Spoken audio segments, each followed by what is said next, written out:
What is it that makes us avoid the thing to do? Is it the fault of social media? Are we inherently lazy? Is there just something wrong with me? Well, what if I were nice to myself? Would that do something? How could I even do that in some way that felt genuine? Would that do anything?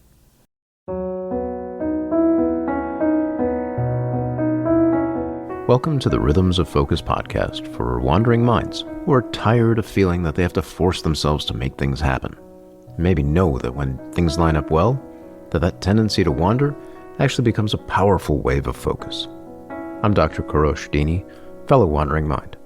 It wasn't that long ago that I struggled to make things happen, whether it was to remember when to pay a bill, do things over time, or look at a list without feeling repulsed. Fast forward through years of study and practice, I can now not only deal with the world, I can be creative, playful, and engage in the ways that make sense to me. I can be a doctor, musician, father, still play games in the evenings. I've created this podcast to share these ideas so you can do the same, hopefully with a lot less of the troubles I needed to go through to get here. Whether you have ADHD, deal with anxiety, or just suffer from a powerfully creative spirit, I invite you to join me in this weekly podcast to start finding your own way to a calmer, more intuitive space. Please note, I'm not functioning as your doctor, psychiatrist, psychoanalyst, therapist, or otherwise. This is here for education, if not entertainment, and I do hope you enjoy it.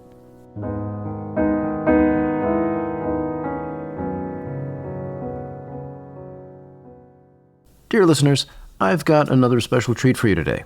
We're joined today by my special guest, Dr. Fuschia Sirois. Fuschia is a professor in social and health psychology at Durham University with over 25 years of research in procrastination and its relationship to emotions. We'd connected actually at the Procrastination Conference in Utrecht, Netherlands in the summer of 2025, a lovely city, by the way. At the end of one of the lectures, sitting in the audience, she'd made this comment about self-compassion, and that self-compassion shows up in recognizing responsibility, taking it on, and maybe the pain that can come with that. That's where self-compassion really starts to shine. I thought, I get it. This makes sense.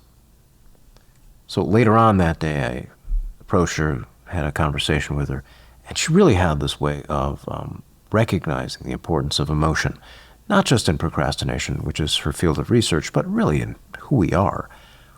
Again, it really resonated, and I said to myself, I've got to have her on the show, so here we are. We had this wonderful conversation spanning from individual to societal, from the creative task to the concrete task, and much more. I hope you enjoyed as much as I did. Here it is.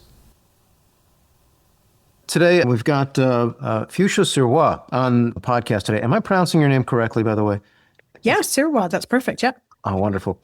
Fuschia, I met in at the Procrastination Conference we had recently in 2025 in summer, and we may have met even earlier. Did you go to the Procrastination Conference that was in Chicago? I can't remember if you did. No, I didn't get to that one, unfortunately. I was sort of I really wanted to go, but I think I was in the middle of moving or something, and I wasn't able to come. Okay, very good. So this was our first time meeting then. Fuschia is a social health psychologist at Durham University, and a professor there. And what got me going was with Fuschia, I think we were sitting in a lecture and at the Procrastination Conference, and you had said something that just kind of struck me, which was about the relationship between self-compassion and recognizing your own responsibility. Do you remember something about this? I think it was, I mean, if I'm remembering the correct instance, I think it was around the idea that with self-compassion really doesn't kick in. Yeah. It doesn't actually, it's not activated until people are struggling with something, until they're realizing, coming face to face with their own personal shortcomings or flaws or difficulties, It's not like you walk around going, oh, I'm being self-compassionate. Like that's just, you can be self-loving and self-kind, but self-compassion is kind of a bigger package, and it is a response to difficult, challenging, stressful situations. So as a response, there has to be something to trigger it. Yeah.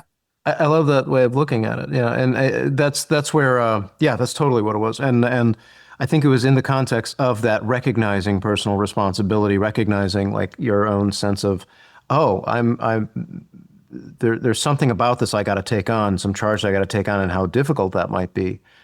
And that's where a good component of that self-compassion kicks in. Right. Yeah, I see what you mean by responsibility, because yeah, if something where there's, so easy when we make a mistake to kind of be in denial, right? Yeah. Or to kind of go, yeah, that's not on me. That's because of other circumstances and all that. But yeah, once you take responsibility for it, you're right, and kind of go, right, I screwed up, Yeah. right? Or I could have done this differently. Yeah.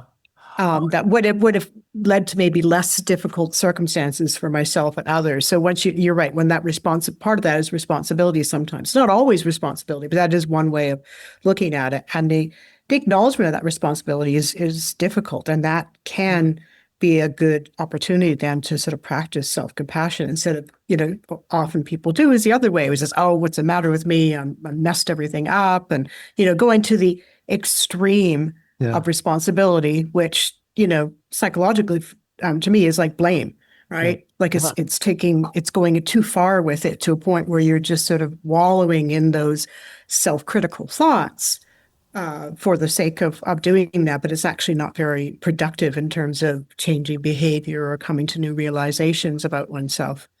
Absolutely. No, that part of you that can really seems to think that we can fix things, get better about things through whipping ourselves in some way, shape, or form. Like if we just whipped ourselves hard enough, maybe we'll fix it. And Yeah. it doesn't seem to work.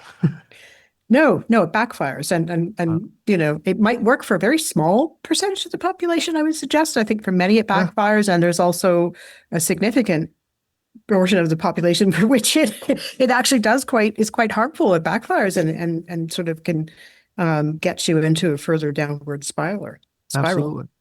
And the other thing that you bring up here, and this is all in context of procrastination, but I think it even grows broader than that. It's like it's really about in the context.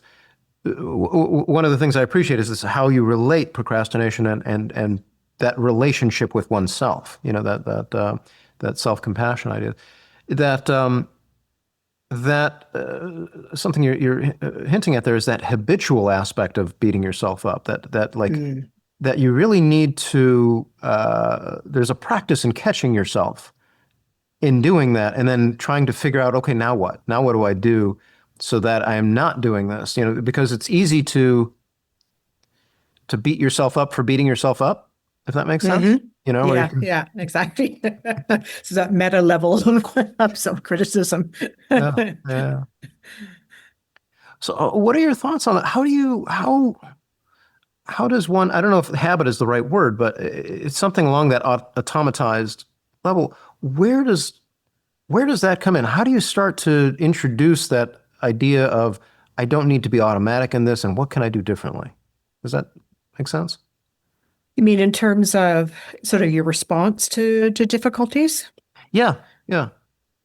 I mean, it's a great question. I think there's probably a number of different processes. I mean, one of the things, and this sort of comes to mind for me because it's an area I'm really actively researching right now, is I think a lot of it is driven by those sort of unspoken and internalized social norms that we have, right? About, what is good behavior, what is bad behavior, what makes us a good citizen or a good person, and what makes us not a good person. How will other people view our behavior or view what we're doing? We've always, the sort of social cognitive perspectives, we're not operating in a vacuum, even with our own internal thoughts. These are driven and shaped largely by the society and the norms and the cultural factors around us that kind of are there and come into play when it's like, help us judge, should I be doing this or shouldn't I be doing this? Is this a good thing or is this a bad thing?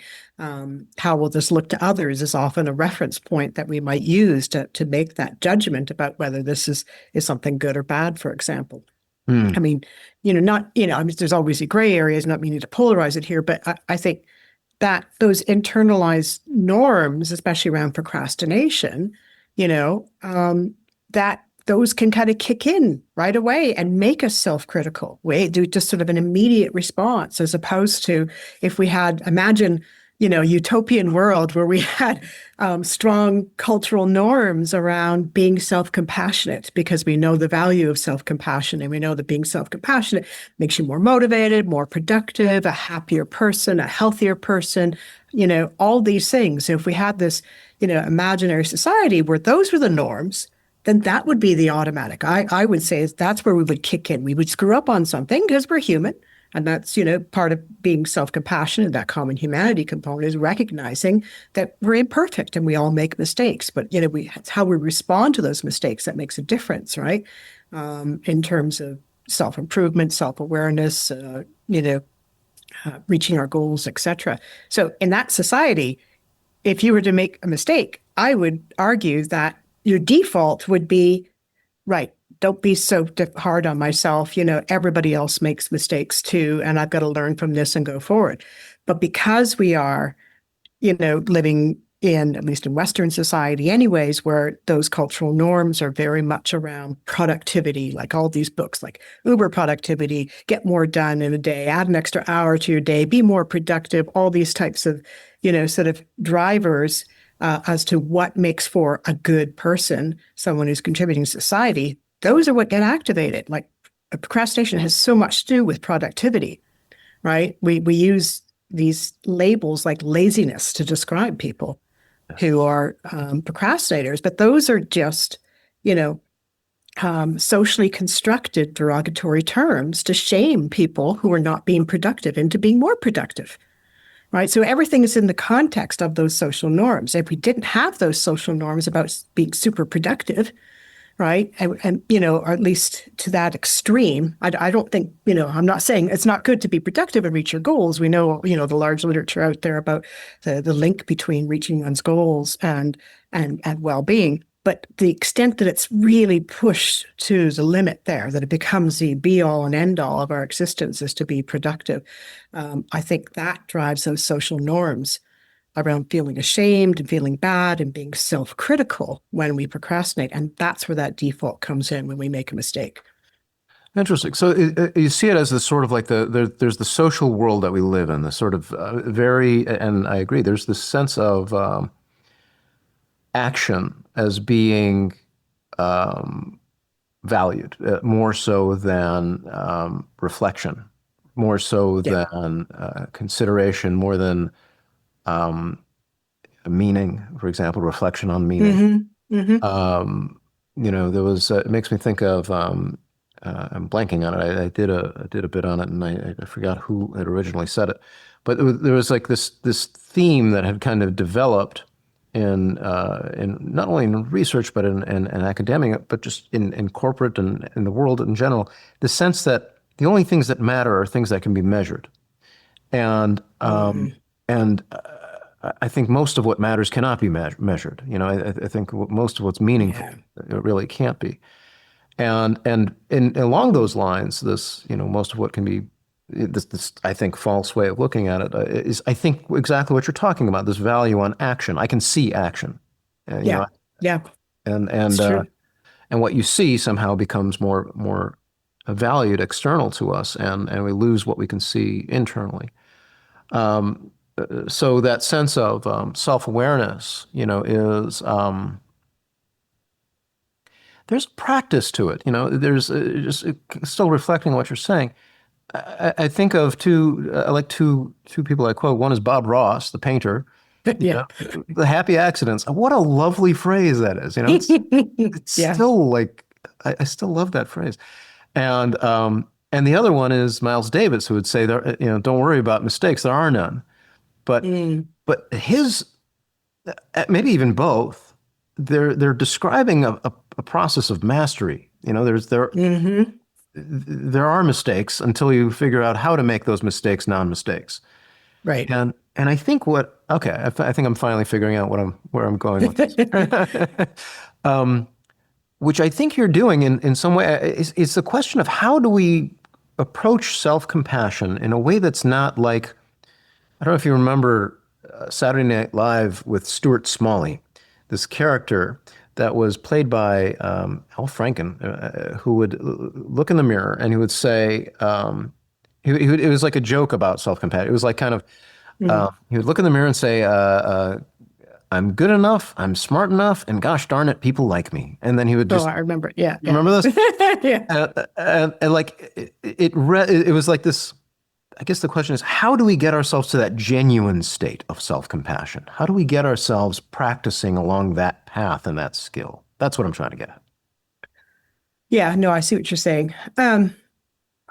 Yeah, I mean, a lot of it, so if we go to like, Kristen Neff's website, Oh yeah. selfcompassion.org, right? Like, one of the first things that she always says is you have to become aware of your internal script. So what's your internal script when you screw up something? Hmm. When you make a mistake or when you're unhappy with something in your behavior or something doesn't go your way, right? Um, what is that script? And most people aren't aware of that internal script. Yeah. You know, it's just there operating, right?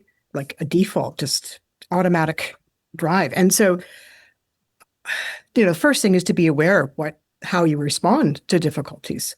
Yeah. And because you can't change anything until you can respond. But I think, like what you're saying about the things that we don't value things that aren't as seen.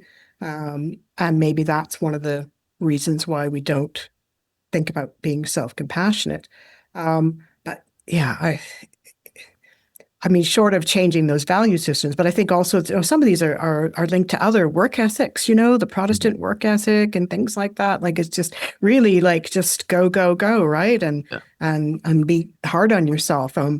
You look to and I can't remember if we had this conversation after the conference, but there was a study that looked at self-compassion levels across three different parts of the world. So they looked at self-compassion and they compared mean values to see, so as a nation, Mhm. which was more self-compassionate, just kind of get a glimpse at maybe how different cultural values might be operating and shaping people's default levels of self-compassion. So they looked at them in the US, um, in Thailand, and I believe it was Malaysia. Now, which country do you think would have the highest and which would have the lowest with All right. self-compassion? Just I'm taking a guess there. I'm voting the lowest self-compassion with the U.S., but the highest I can't guess. I would I don't know. But then again, these are generalities, obviously, and I'm sure that there's someone in the U.S. who's highly self-compassionate and someone one Of of the other course. ones who are not. Yeah, Um, these are nationwide mean scores. I mean, there's always, sure. deviations within that, but as a looking at that level, it does tell you a little bit about the culture. Uh, So, no, the US wasn't the lowest. oh, it wasn't. Okay. All right. I even No, got the I know one a thing lot I of people. guessed wrong. Yeah, a lot of people say that. So actually, the highest scores were Thailand, Okay. because that is the seat of Buddhism. Ah, interesting. And self-compassion as a concept is rooted in Buddhist philosophy, Sure. right? About kindness, mindfulness, and common humanity, right? And those are three strong principles. So you have a culture that's pretty much indoctrinated into that way of thinking. There are other religions in Thailand. I've been there, and there's certainly, a few other prominent ones too. But the Yeah. the the Buddhist principles are quite powerful. You can't really escape them easily. Um, U.S. was in the middle. Okay. Go US. Uh, and and Malaysia was the lowest, Okay. because in Malaysia there was an extremely strong work ethic, and I'm not sure about the origins of this, but people push themselves and drive themselves, and they're trying to be productive and trying to do more all the time, Yeah. and that's something we wouldn't necessarily think about, in Western culture so much. But I think part of it is some of it is adopting some of the Western values, but perhaps maybe just a segment of them that may not be that healthy for the culture there. But yeah, it's very dog eat dog in Yeah. Malaysia, Yeah. and so that's where you see that. So again, that shows you there's a culture where there's a lot of competition, right, and a lot of trying to get ahead. Yeah. Which is sort of, we pair that with being more productive and uber productive, and you see low self-compassion levels. Yeah. Which is going back to what I was saying earlier, that if you had a culture where, it wasn't so much like that, people's response might be more self-compassionate when they make a mistake. That would be their default. Yeah. Yeah. Yeah. All right. So, all right, going off the beaten path. I don't know if it's beaten path, but it's going on a tangent. I'm thinking of, Okay. all right, if there were some totem, some character that we were able to sell the concept of, hey, don't like you don't need to be working so hard. This is hurtful. Like, I'm trying to think of how we would sell to that person an alternative. Like, what would we say to them that, yes, this would help us on an individual basis to be more self-compassionate. But what would the advantage be to the entity itself, the country itself, let's say Malaysia, and say, this is why it would help you for all of us to be in a better spirit and more self-compassionate. Yeah. So, yeah, no, it's interesting perspective. I think, though, that because cultural norms are so deeply embedded, you actually have to work with the values attached to those cultural norms. So, and this is what I've seen a lot, even in a lot of the early research literature around self-compassion, which, there's huge momentum in this area now. People are kind of coming on board with it. Before, people kind of thought it was very woo-woo and, not sort of a real thing or something Right. of any value. But there's been enough studies now with very rigorous, conducted very rigorous scientific designs, showing quite clearly that when you're self-compassionate and you screw up, as you inevitably will, most people do, Yeah. people who are self-compassionate, even when they're given a prompt to be, not that they have, sort of circulating high levels of self-compassion, if you like, it's just, you've just been prompted momentarily to be self-compassionate, they actually show greater persistence in the face of difficulties. They have higher levels of motivation and they're more likely to succeed. So you see, those are the values that are embedded in with this go, go, go thing. Yeah. So I almost feel like it's sort of a bit of a trick then to turn that around. So, oh, you want to get more productive, Yeah. and be happier along the way while you're reaching your goals instead of feeling like burnt out and exhausted and like, what more do I need to do kind of thing. Yes. So if that's your thing and you want to be productive, or you can't separate yourself from those values, then you sell self-compassion on all its benefits for enhancing productivity, reaching goals, persistence, self-improvement in your actions that maybe make a difference for some of your, more career or sort of goal-oriented focus. Yeah. And that's how you get people's attention, because trying to sell those going to improve your well-being, improve your health, those are side effects that you can say, and you'll get all these things as well. Right. But this, like you said, the first study that was done on this experiment, it was back in 2012, and I'm just really surprised it hasn't been picked up on more. Okay.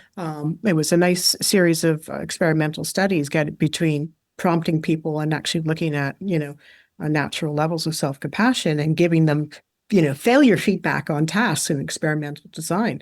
And self-compassion got people just keep going and reach their goals and be happier about it too. So I think that's probably, for me, would be the easiest way to do it. Trying to sell people with like a psychoeducation. Oh, here's what self-compassion is. Here's, how you can do it more, all that. We've actually done some studies trying to see if, just giving people more information about how beneficial self-compassion is broadly, right? Not targeting specific values, if that would actually make them more, self-compassionate. It doesn't. And I think that doesn't, because it's in conflict. That information is in conflict with the prevailing values that are there and the beliefs that are there. And so you have to kind of harness and, sort of leverage those beliefs to show, well, that's what's important to you. Well, self-compassion can help you with that. And, it sounds a bit, it's not necessarily twisted, but it's not, it'd be great if we could just say, here's all the benefits. But until people start experiencing it, and once they do, then they kind of go, yeah, actually, this works. And it's a better way for me to do the things I want to do in life and reach the goals I want and still feel like I'm being a productive member of society or whatever, yeah. Doesn't sound twisted at all. In fact, I'm thinking about it, it makes me think of for a while there, I was studying the nature of story itself, right? Just what Mm. story is, you know? And I thought I'd write something, and maybe one day I will, but and I've got like 12 books sitting there on how to write story. I haven't written one, but like, but the I, but the story, but the nature of it is that I don't remember which one said it. There's this conversion or this relationship between want and need, and let's say the society itself, wants more productivity. You start with a character that has a want. Mm. Somewhere along the way, it'll discover, hopefully, a need. It'll just, oh, I want that, but really I need this. And then in that process, if you make the sacrifice of the want and start pursuing the need, you have a so-called happy ending. You have something that's like developing in a positive direction. If you don't, if the main character gets their want, you have tragedy. Mm.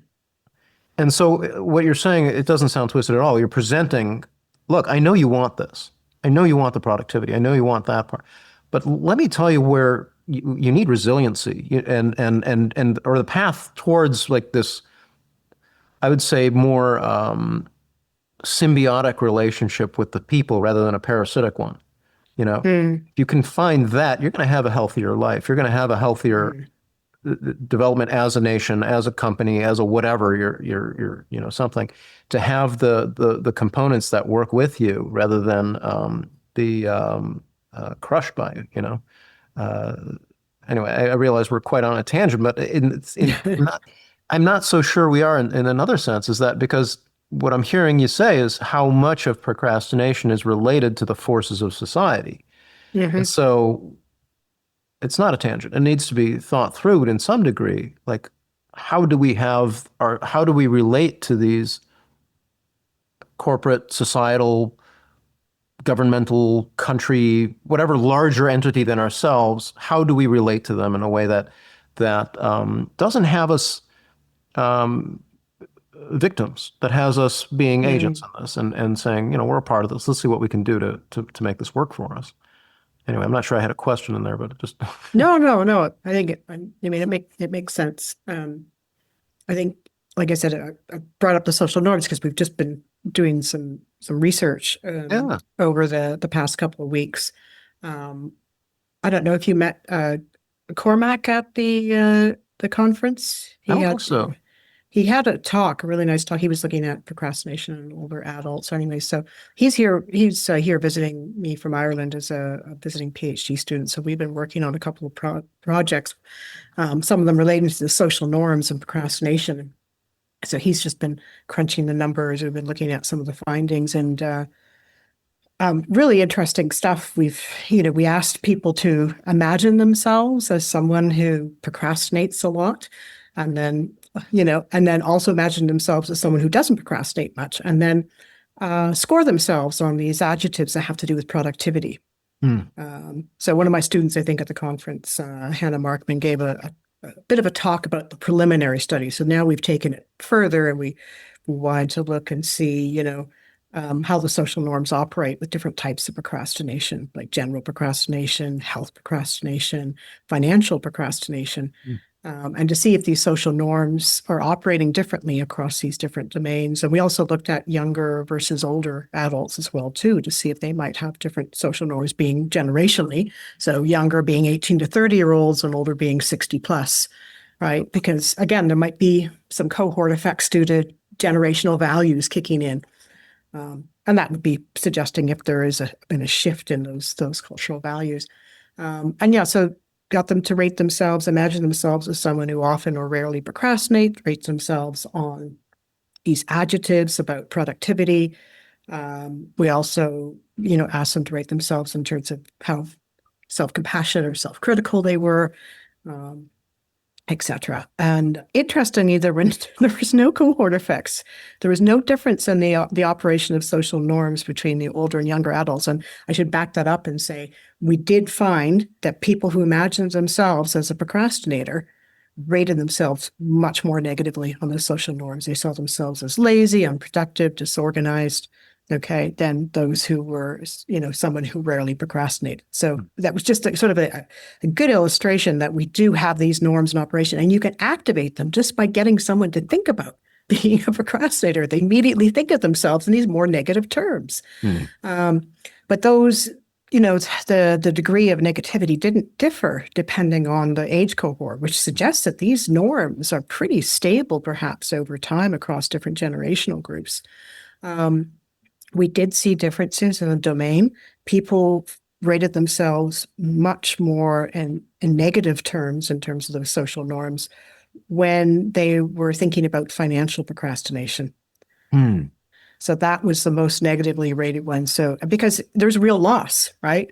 I was hoping there'd be something for health because that's one of my main areas of research, but not a huge difference with the health because health is like it's an obscure thing, right? Like, you could be healthy now and it could be a long time before you get ill. And, it's kind of too amorphous.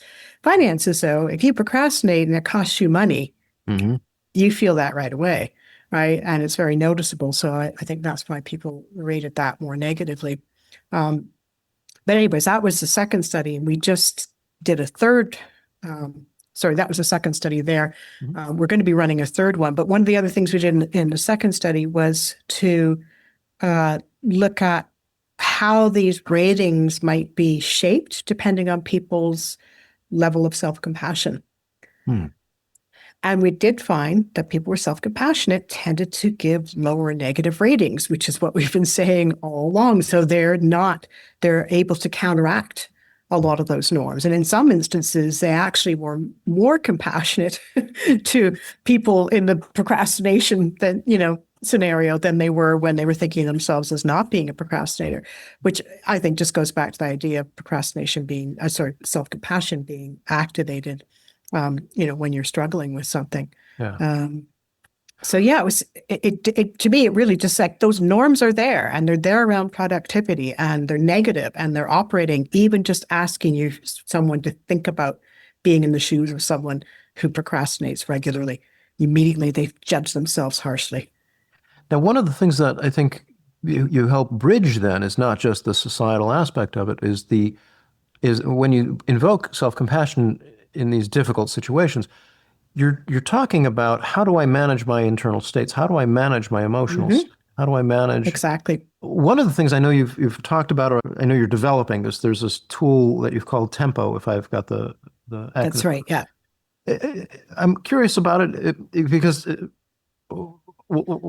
something that's near and dear to me is the sense of how do we start acting as individuals, developing agency, developing ourselves, developing it so that we can do something about this rather than get caught in a pointing at the world and saying I can't do anything, kind of falling into a victim state. How do we? It sounds like a tool that helps you manage that, and I'd love to hear about it. Yeah, no, yeah. So Tempo was developed. So Tempo, it's an acronym for Taming Emotions to Manage Procrastination Open-Heartedly. And it's all about sort of taking a more compassionate approach and view of procrastination rather than a harsh one. So it is sort of edging on those social norms. But yeah, it's a toolkit to first make people aware of what procrastination is. A lot of people don't have a clear idea about that. They often mistake it for just common delay. But also the harms associated with it. It's not just that you don't get your things done. There's real health costs, there's well-being costs, there's social reputational costs, financial costs potentially too. And then, equipping them with an alternative set of strategies to address procrastination. I say they're alternative because they go against a lot of the pop psychology that's been around for a while. I mean, I've seen shifts in this since, Tim Pitchell and I first proposed, over a decade ago that, emotions. So poor mood management is ground zero for procrastination. We're avoiding the negative emotions associated with the task when we procrastinate, not the task itself. And so we use it as a quick and dirty and fast mood regulation strategy that unfortunately sets up a downward spiral, even worse negative emotions and self-criticism and further procrastination. So it's not poor time management. It's not poor self-control. All those things are tools that can help, but they're layered, from our perspective, it's layered on top. If you don't address the emotional, difficulties, and, there's inner scripts that can contribute to those emotional difficulties as well, then you're just going to continue to procrastinate. So the tempo was designed to give people this alternative set of tools. And it is based a lot on the self-help book that I wrote. It was published by APA Life Tools back in 2022. And, that's sort of a more involved read, right? And, a lot of people were like, but I want something now kind of thing. So I want something faster. And the tempo was also to make it freely available to people. And so, after a bit of background, then people were given a set of science-backed, evidence-based strategies that will help them think about where these negative emotions might be coming from so they can tackle them more effectively. Because, it's one thing to say, oh, it's negative emotions. Well, negative emotions can come from a lot of different places, especially in the context of procrastination. So we've tried to pull out at least the 7 most common, sources. So we call that section of the tempo seek the source. And that way it's designed in a way that people can just utilize whatever they need. So whichever resonates with them, they can pull out and go, right, it's my perfectionism, right? Or it's my lack of common humanity because I feel alone. I feel like I'm the only one that's screwing up, and getting them to reflect a little bit on that source. And we also give some practical exercises. Some of them are, text boxes that they can embed in there. Others, there's at least one where we point them to a website where they can go and read about other people's experiences with procrastination so they don't feel so alone. They don't feel that sense of isolation, which is a negative pole of self-compassion. And then we sort of end up with a little bit about, the environment. You've got to set up an environment that's going to support these strategies that you're taking. Otherwise, you're working against yourself. So you don't do all these things and leave all the distractions around, right? And all these other things. So distractions make it easier to procrastinate. And social media and other factors too, and temptations, tempting alternative activities, they make it easier to procrastinate. But from our perspective, they don't cause the procrastination, right? Because that kind of view, and I think this goes back to what you're saying about the agency and not being a victim. I really dislike it when people say, oh yeah, the social media and the temptations, that's what's causing people to procrastinate. Well, then you know what? We would all be procrastinating, right? Like that's just setting us up all to be victims. We're a victim of the technology and the technological advances, and that's not the case, right? The cause is the emotions and not having the proper tools to either recognize what those emotions are and to deal with them. And and that's something that's changeable, that we can hand the agency, as you mentioned, back to people by saying, right, just explore, what the causes are for you. And it might be different in different contexts and different types of tasks that you procrastinate. And here's some tools to help you kind of get a handle on it. So it's putting it back in people's hands and saying, oh, it's just the technology and all that. No, that's by managing that stuff, you're helping, you're setting a nice backdrop, if you like, or setting the landscape for more successful efforts to reduce procrastination.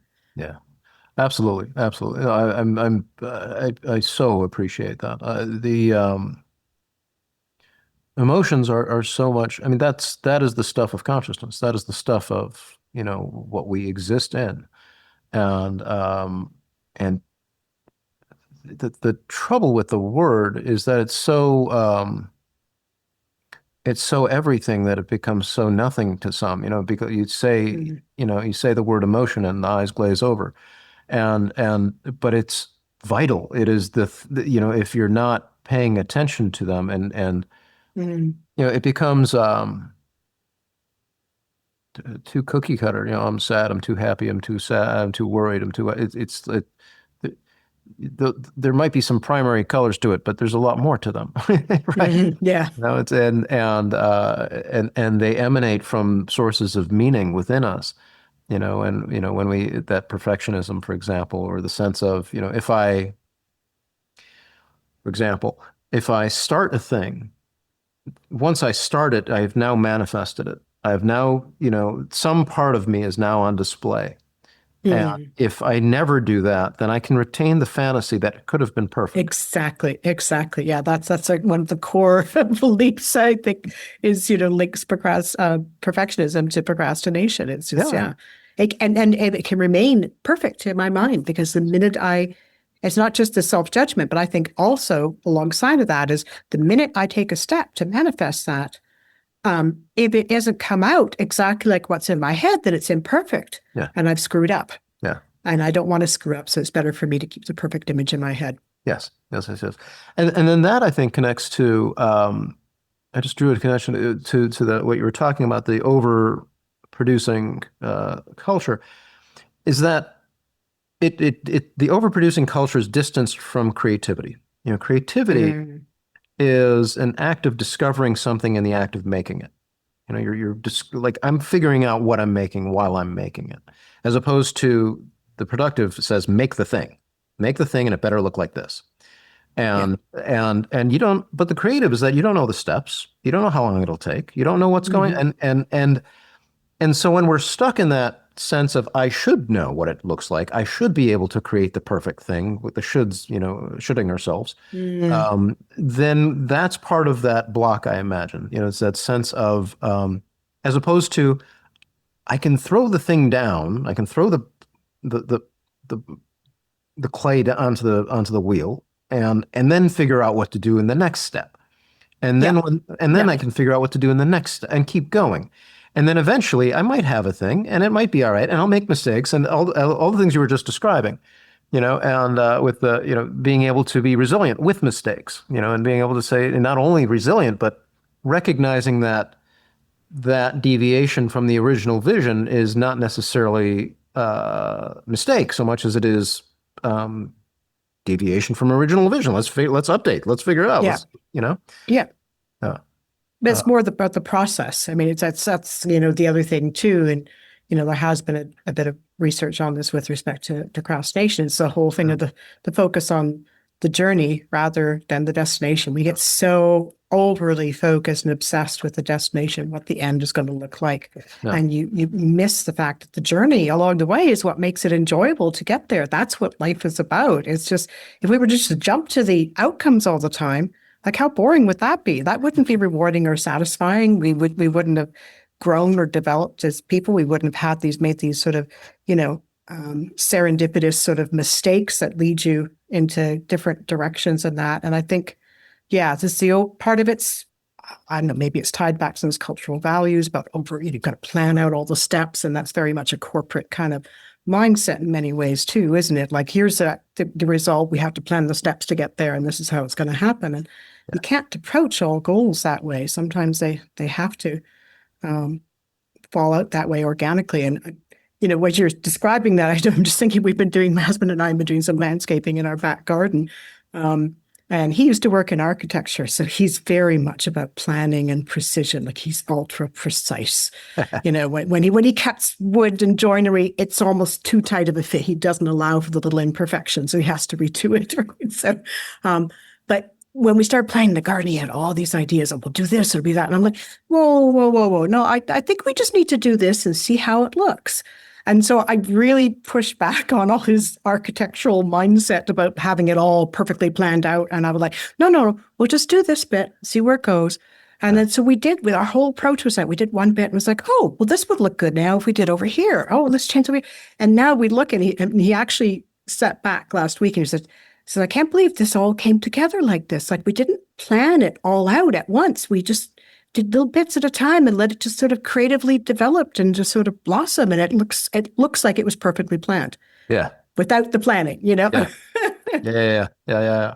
Anyway, sorry, it's my little anecdotal approach to that, but it's, and he's very much a perfectionist too. So getting him into that mindset, like, I think that's the thing. Once you move yourself into that process-oriented mindset, like, what can I discover by, knowing generally where I'm going to go, but being open and being flexible, to the mistakes, which might actually end up being blessings in disguise sometimes.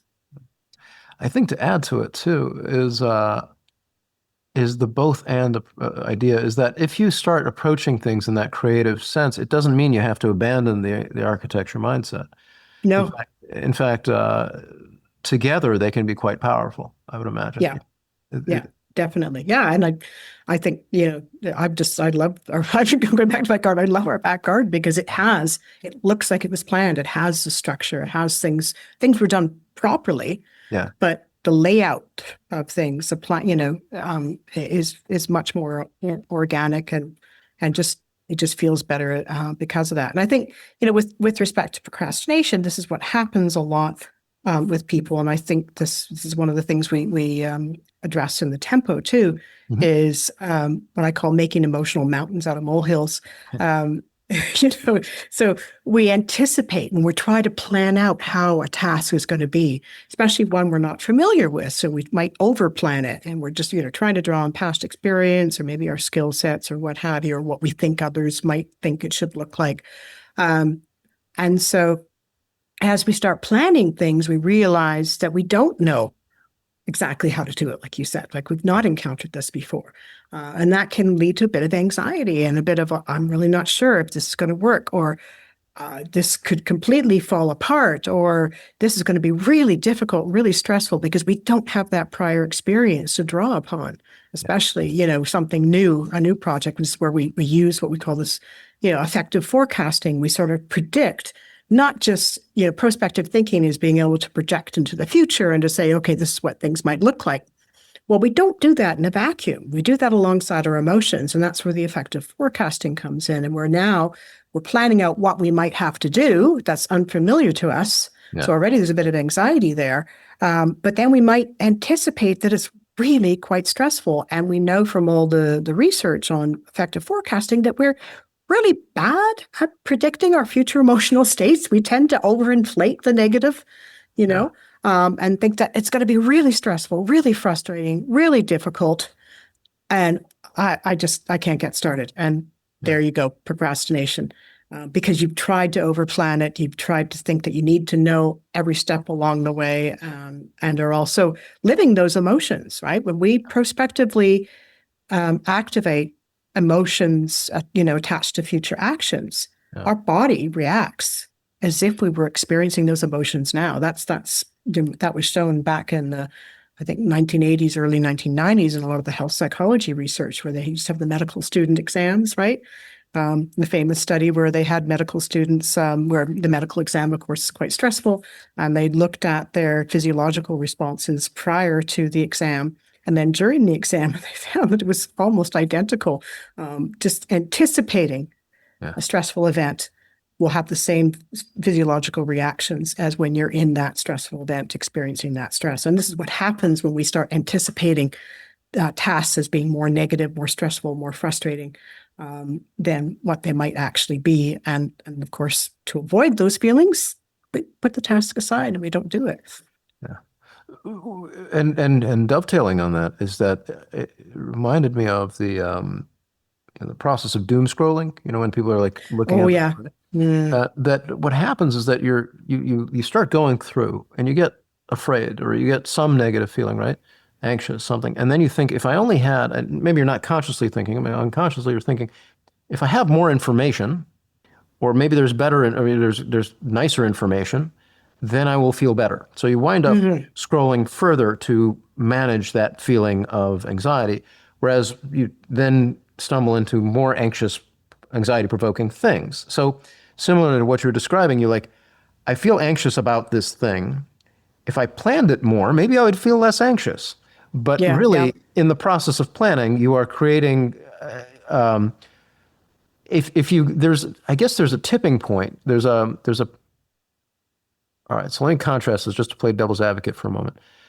I really liked there was once I heard Conan O'Brien, the Hmm. talk show host, when he was doing this, he described how they would plan it meticulously, heavily. They would get into the episode. This is what I imagine the episode to be. And then they Hmm. throw it away. And they were like in the moment and with it. The sort of uh, the plan is everything, the plan is nothing. You know, Okay, yeah. and I'm thinking about how that might relate to this. Anyway, I think I've just conflated two things. But anyway, um, does this bring anything to mind for you? Um, yeah, it was something when you were speaking earlier, I think, yeah, and I've probably because it was the earlier conversation. Yeah, I think, you get attached to a blueprint of how things should be, Yeah, you know? And it's that attachment to how it should be that again, when things go off plan yeah. or don't go according to that, that starts creating, a bit of Ah, stress and yeah. anxiety. That's a great point. So it's that ability to distance from the plan itself. Or at least that's part of it. Like you can plan. Hmm. Planning's not a bad thing in and of itself. It's when it's done defensively, and when it's done Yeah. to as if it were to manage the stress, as if it were if it were done to if you're trying to reduce risk to zero, that's your trouble, because risk will not go to zero. There's No. you know Yeah. so the self-compassion, I think, is bringing it back to where we kind of started. Involves being like, okay, there will be risk. Hmm. Let's be kind to ourselves in the face of risk. Exactly. Let's be kind to ourselves in the face of this could go wrong. Yep. Yeah, exactly. Yeah. And it it's not that it's going to make you um non-risk aversive. I mean, Mm. we're programmed to avoid risks. There's very, strong um evolutionary functions to avoiding risk, right? Uh so but I think with the self-compassion then it is about recognizing that ahead of time there's going to be risks, there's going to be mistakes, things aren't going to go according to plan. And this is inevitable. Yeah. It's not an exception when Yeah. that happens. It's an inevitability. Yeah. And so when you come from that mindset that this is an inevitability, because that's part of being human, and that goes back to that common humanity component of self-compassion, then you do approach things differently, because I think if you've got that, first and foremost in your mind, a difficulty happens, it's like, yep, I knew there was going to be a difficulty. Yeah. It reminds me a little bit, I'm sort of going tangentially here though, too. I don't know if you've heard of defensive pessimism. Defensive pessimism. No, I haven't. Yeah. So, a lot of research back in the 80s and 90s on optimism, pessimism, this idea that optimists, have the expectation that things will work out good, and pessimists have expectation that they're not going to work out at all. Well, I think it was in the 90s or soon after, someone came up with this idea that there's a particular type of pessimists that actually isn't too bad. It's actually a pretty functional type of pessimism. And these defensive pessimists, they start with the same premise that things are going to go wrong, Hmm. right? But rather than your garden variety pessimist who just kind of goes, it's all going to go wrong anyways, I'm just not going to do anything, right? Like they're that sort of victimhood mentality. They say, it's all going to go wrong, so I better prepare myself. I better Hmm. plan. So they actually, and they have the same amount of anxieties that pessimists have, which drives a lot of that pessimistic thinking. But to manage their anxiety, what they do is they plan contingencies for if this goes wrong, then I'm prepared for this. So if I miss my bus today, make sure I've got, a quick number to call a cab, or if this happens, they do a lot of contingency planning because they expect things are going to go completely off track and the worst is going to happen to them. And this helps them manage their anxiety. And so when negative things happen, they actually feel pretty good because it's like, yeah, I knew that was going to happen. I'm ready. Now, it doesn't mean the anxiety goes away completely. As some of the research that looked at, these defensive pessimists and how I think it's been studied in student contests for exams and all that. And they performed just as well as the optimists, but they weren't as happy. So there's a cost to well-being there, but I just sort of going back to you saying, if we're planning, if we're planning ahead and thinking things are going to go wrong, not in a completely defensive, pessimistic way, right, which is a bit extreme, but somewhere in the middle ground there where you kind of think, you know what, there are going to be problems. I think you can still be optimistic. And you might have a little bit of that defensive, pessimistic planning to say, I've got some contingencies. If this doesn't work out and I don't get the job, I'm not going to beat myself up about it. Like you can kind of do a little bit of that, if then planning around how your reactions will be and having the then being a self-compassionate response, maybe. Fuschia, this has all been wonderful. I'd love to keep on going. I think we got to start wrapping it up. Okay. But this is great. If people would like to find you, if you'd like to, how might people do so? What do you have going on? Please let us know here. What do you think? Yeah, so I've got most of my resources around procrastination, and the tempo will be launched sometime in the next month, and there'll be a link up there. So people can just look me up at fuschia.com. I kept the website URL short and sweet so people could find me there. But I've got a lot of resources, some animations that explain, some explainers around procrastination and how to manage it. And of course, there'll be the link to the tempo, which will be free for people to use after they register sometime within the next month or so. That all sounds fantastic. Fuschia, thank you so much for being here and for I've enjoyed this discussion with you. This has been great. So, well, thank you. It was a wonderful discussion. Before wrapping up here, I'd like to invite you to join my newsletter called The Weekly Wind Down, where I share more ideas about wandering minds and developing rhythms of focus. Head on over to rhythmsoffocus.com to sign up. It's free, and it's a great way to continue exploring these ideas between episodes.